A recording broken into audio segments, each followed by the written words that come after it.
What's up? This is your host Non-Fungible TC, Non-Fungible today and Non-Fungible tomorrow, and thank you so much for watching this stream. We do have a very eventful day today. We have the UST, which is the Luna stablecoin depegging, and then we also have Zagabon, who is the creator of Azuki project. Came out and said, oh, he was involved in several projects in the past, and those projects were kind of controversial. So we do have a very eventful day. But before we begin, I just want to show you this. If you missed the video yesterday, I'm currently doing a giveaway. I'm giving away up to 3 Kumos, and all you have to do is just follow me, follow Nikki, follow Kumo, retweet, like, and tag 3 friends. And share a story about conviction, right? So for those of you who participated, and if you watch this video, I do notice some people forgot to add the word conviction. So basically, you need to have the word conviction on your entry. Then I will select you as a chance of winning on Friday. So I'm going to draw winners on Friday. So right now we do have 71 retweet. If we have 100 retweet, I'll be giving away 2. If we have 200 retweet, I'll be giving away 3. And I do think that we kind of need something to cheer us up, right? And moving on to the next thing, and that is I wanted to share about a story about humility, right? About being humble, right? I know nobody talks about it in this space. But from what I've seen, right, I've seen project come and go. I've seen project get so hyped up and then jump in the next day, and we're all seeing crypto going up and then going down. And we've seen a lot of paper on paper millionaires that become that lost everything within a few days, right? So crypto, it is a place where it humbles you, right? You never know. There's no 100% certainty. A project that you have with a very high floor price might collapse the next day. We never know. So I just want to say that with a heart of humility, and also right now, if you feel stressed, I totally understand you. I gone through the same thing. I got into crypto, I got into NFT last year, and I did invest real money, right? I bought Ethereum at 2,000 or 3,000 ish. To me, those are real money, right? Compared to a lot of Twitter people who got in Ethereum maybe around $100 or got in very early and start posting about, oh, I'm buying the dip of these Azukis, I'm buying these dips of really blue chip projects, right? Sometimes it could be discouraging in the space, but I do want to encourage you that it is important to be humble, and also things may not go your way right now, but if you are always using a humble attitude and always learning in the space, then you will definitely make it one day, right? So I just want to share this article I shared on April 19, which is similar to humility, which is I shared an article about how the Ethereum Foundation expands non-crypto asset to 19%, to have a greater safety margin in an effort to protect it against downhill in the crypto market. And right now, when we look at the crypto market, we do see a huge not just the crypto market but the global market, we do see a huge dump, right? So definitely keep an eye on these news articles. Always stay in touch.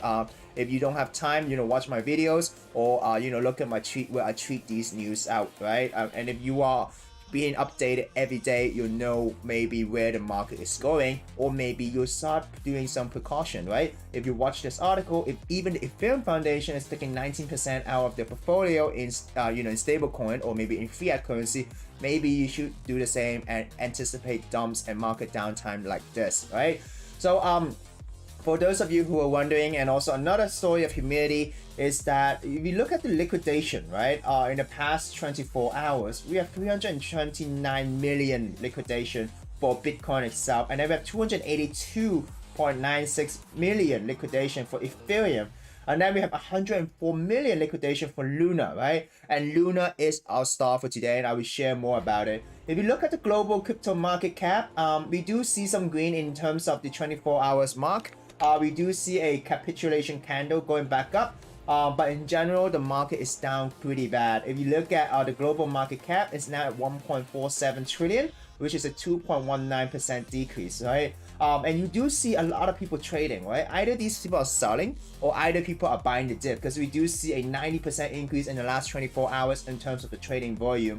And global market cap, as you can see, money is pouring back in a little bit. That's why we do see an upward tick in terms of Bitcoin and Ethereum, but still very down in the last few days. So I am with you guys. I have suffered a lot of loss. I looked at my portfolio. I lost quite a bit as well.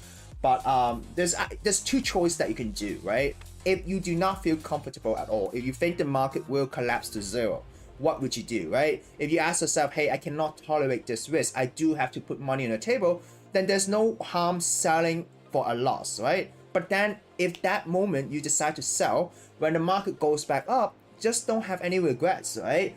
When the market goes back up, it's maybe possibly another opportunity. When things are stable, it's an opportunity to maybe invest in again, right? So you do you. There's no wrong with holding or maybe selling. Okay, this is I think it's important people to have this mindset, because once you have this mindset, when you start seeing double profits, right? When you start seeing 10 or 20% profit, you could start taking profit, right? Rather than just holding, and if things like this happen, you lose all of your profit, right? As I always say, survival is the game here in the space. And in terms of DeFi, and when we look at this, I think the most interesting thing, if we look at chain, right? If we look at Terra, within just one day, there's a 45% dump in terms of the money being locked in the Terra protocol.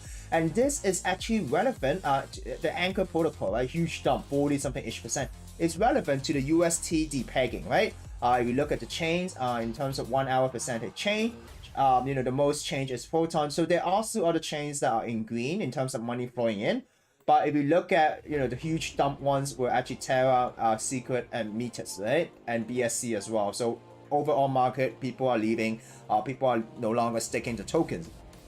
So I'm going to talk about the UST depeg very shortly, right? So moving on, I want to talk about the overall NFT market. If we look at the overall NFT market, as I said, a sea of green, but you do see in terms of floor price change, Azuki, a blue chip project with a 26.15% decrease, right? And the reason for this is gonna be shared shortly, right? But in general, everything is down. Meebits is down 30%. Even other D is down 13%. So everyone is trying to run to liquidity, right? Everyone is trying to sell and to get liquidity, and maybe they do think that there is a huge dump coming up, which kind of makes sense as well, because when the UST basically depegs, right, the Lunar Foundation might have to sell their Bitcoin.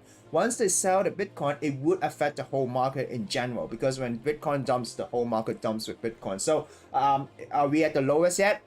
I'm not sure, but we do have some capitulation.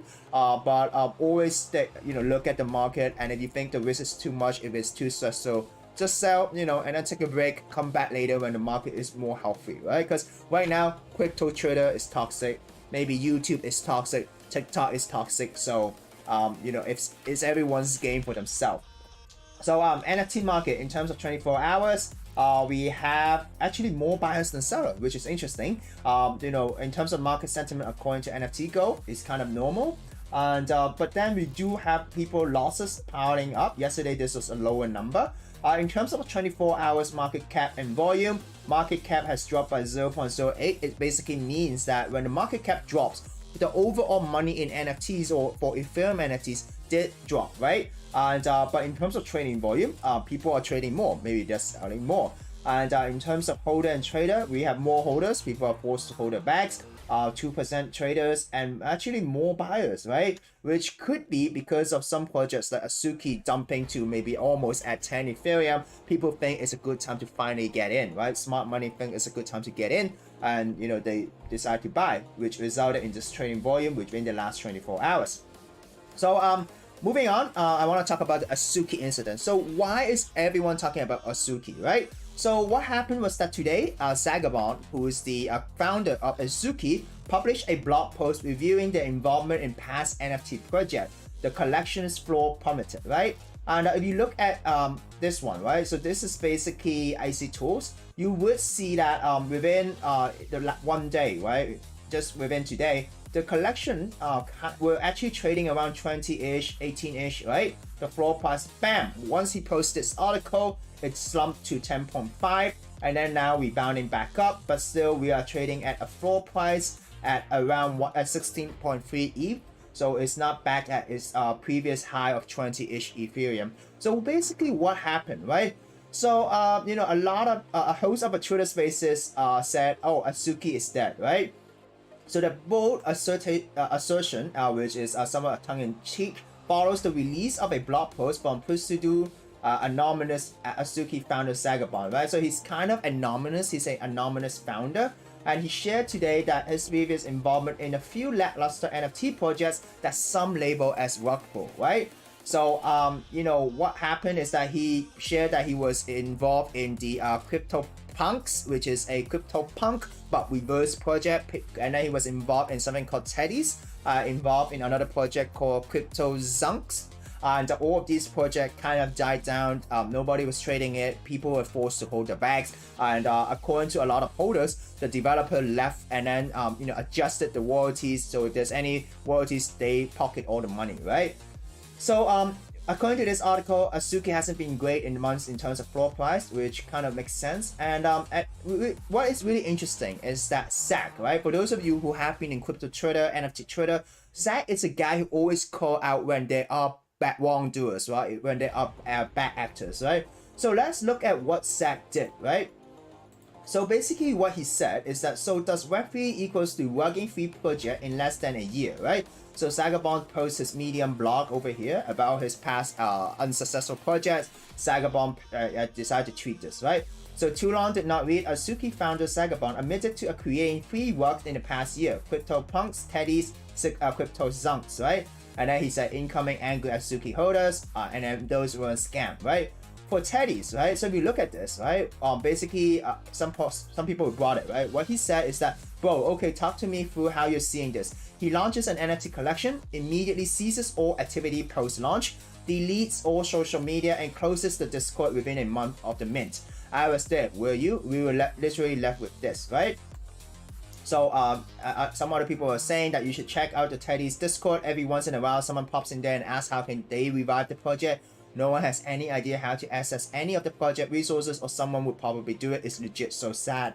So for Teddy's, this exactly is kind of like what a rug pull look like. You know, when a developer promises something and maybe do not deliver, and then closes all the social media, you know, just ends the project without really formally handing over it or whatever, right? And then he posted this. It's like the creator of CryptoPunks was able to increase the LooksRare Punk creator royalty to 5%, then proceed to flash loan and buy and sell punks. He collected 300 ETH. So basically what happened was that on the LooksRare platform, because if you stake looks, you can actually get trading rewards, right? So the creator of the, we do not know who it is, but it is implying that it is Sagabond, the creator of Azuki. He traded among himself with his own wallets, and then he created 300 ETH in terms of trading rewards. And this is the first time we have seen verified activity from the original punk devs since they Satoshi, which means they became anonymous and disappeared in July 2021. So if you look at this, and if you look at what other people are saying, right?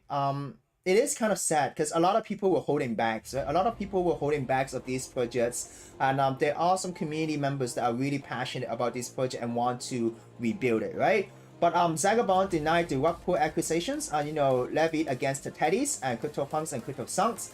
And you know, he said that you know, to him, he did not think it's a rug pull, right? He thought that you know, the market back then is different and there was no market for the project itself, right? And he also described that the CryptoPunks was a parody project, and Teddy's NFT wound down after only minting out about 15% of the meme collection, right? And suggests that the CryptoZunk project has limitation due to gas costs on Ethereum killing the product experience, right? So what he was saying is that through his experience with these 3 projects, he was able to learn how to launch a successful project, which is Azuki. So I'm not here to comment whether this is a rug pull or not. I'm here just to share with you the facts of what happened. Basically, too long did not watch. What happened is that Sagabond, the creator of the Azuki project, released a blog post saying that he has been involved in 3 different projects in the past, and these 3 different projects were quite controversial, with these NFT holders calling it a rug pull, describing, you know, rug pull behaviors from Sagabond, right? And also describing wash trading activities. And all of these are on the blockchain. So at the same time, you know, the price of Azuki dumped, but some people think it's a great opportunity to buy. For you, I do not know, but I do think that Azuki is here to stay. Recently, they have onboarded one of the like Sanrio, which is one of the big Japanese anime or Japanese cartoon company, right? One of the high executives as the CEO for Azuki. So I do think that they're here to stay, and I think there must be some reason why out of the blue today Sagabond decided to announce this, right? Some people were saying that VCs are interested in investing into Azuki, and therefore he'll have to talk about what he have done, like some debt rates in the past, right, that people could use as a leverage against the project. So maybe that's the reason why this happened. But this doesn't mean this could go up. We don't know, because early on, remember Bored Ape Yacht Club? There were people fading Yuga Labs for saying that, hey, the traits of the Bored Apes were racist and something like that, right? So but then in the end, they talked about it, they overcame it, and Bored Ape Yacht Club became Bored Ape Yacht Club, right? So I do think that it is interesting to see. This is definitely like very interesting and to happen in our space. But talking about this, I want to talk about a scam recently, which I think is important that we know and we should be safe. Is that a scam token is being airdropped, which supposedly seems that is from Azuki official, which is also reported by OpenSea as so. But that is far from the truth. Using a malicious event, it tricks OpenSea to think that a different address was sending the NFTs. So basically on OpenSea, there's a new scam that's coming up. Is that you can see the team Azuki airdropping something called Azuki Land to different Azuki holder, right? But actually, this team Azuki is a fake team Azuki, even though there's a blue tick, right?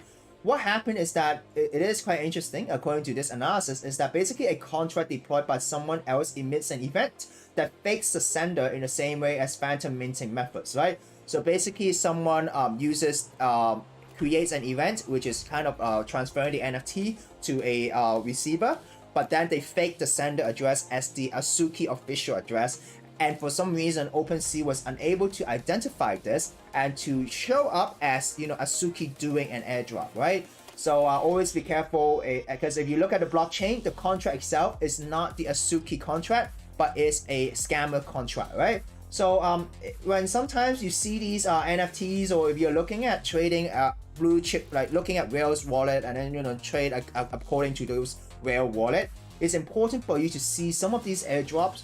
Always verify if it's a rug pull or not. Like it's not a rug pull, whether it's a scam or not. To verify this, just go to the Azuki Twitter. If they do not say anything about Azuki Land, then it is a scam. It is someone trying to hack people, right? So this is a scam I want to talk about, which is also related to Azuki. Okay. So moving on, we want to talk about the Terra news, right?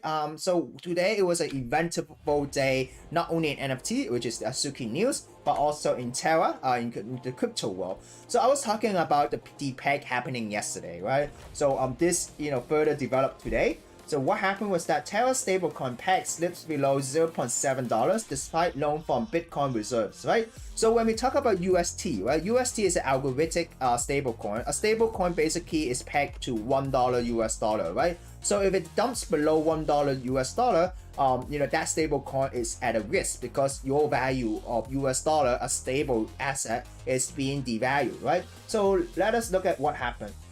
So the Luna Foundation God deployed 1.5 billion in reserve asset to shore up the UST peg, right?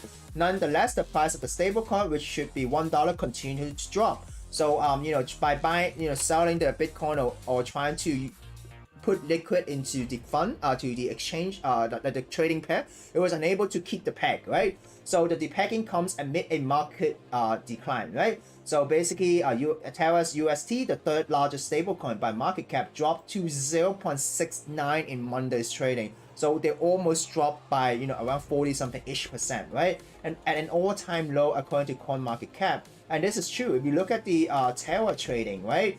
But now we've seen it recover, so this is very impressive. But actually earlier today, Terra was at 0.9 and then boom, all the way went down to 0.69. Then now slowly going back. So now Terra is at Terra UST is at 0.92. So what happened, right? What caused this to happen? Well, so basically it is so this Terra is a blockchain network with its own dollar stablecoin UST, and unlike USDC and Tether, it is backed by 1-to-1 parity with the US dollar via its algorithmic relationship with Terra's native asset Luna, right? So basically, if you mint Luna, minting Luna requires burning UST and vice versa. So if you want to create Luna, you have to burn UST. But if you want to create UST, you have to burn your Luna in order to create that UST. So in the past, we've seen, Luna going up very quickly. It is because people wants to have UST, so they started burning their the Luna token, right? So that's how it keeps the peg, right? So let's say when the price falls to say 0.99 over the weekend, traders can scoop in to buy at a discount and sell at $1 and pocket the difference, right? Order is theoretically restored as the free market does all the work, right?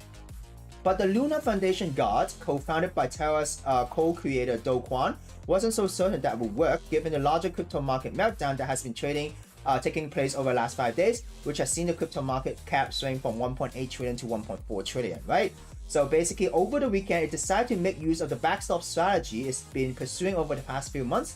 And as of May 3, LFG, which is the Luna Foundation God, has stockpiled nearly 4 billion worth of Bitcoin, Avalanche, UST, and Luna for its reserve that it could fall back in case of an algorithmic stop it working, right? So if people are not buying UST at a lower price and selling it at $1, basically the Luna Foundation will have to do that manually, right? So this is what they kind of mean by algorithmic stablecoin.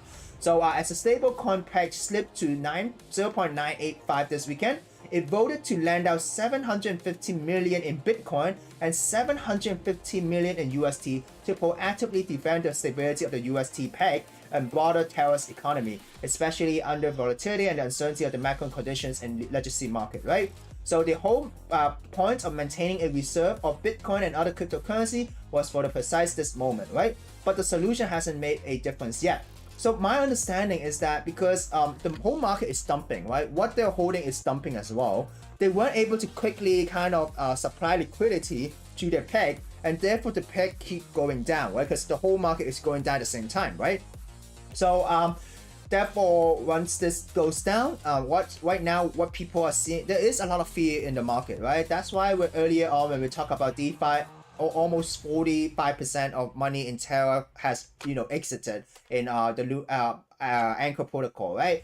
So what I can say is that this is it has struck a lot of fear in people's hearts. If you just like a Terra itself, they lost 45% in 24 hours. So within 24 hours, right? Earlier on, it was around trading at around $59. Boom, jumped until 25. So that's almost like a 50% off, right? So I'm not sure right now. The Terra UST is going back to $1, but is it going back to $1 so that people can sell immediately, causing it to go down?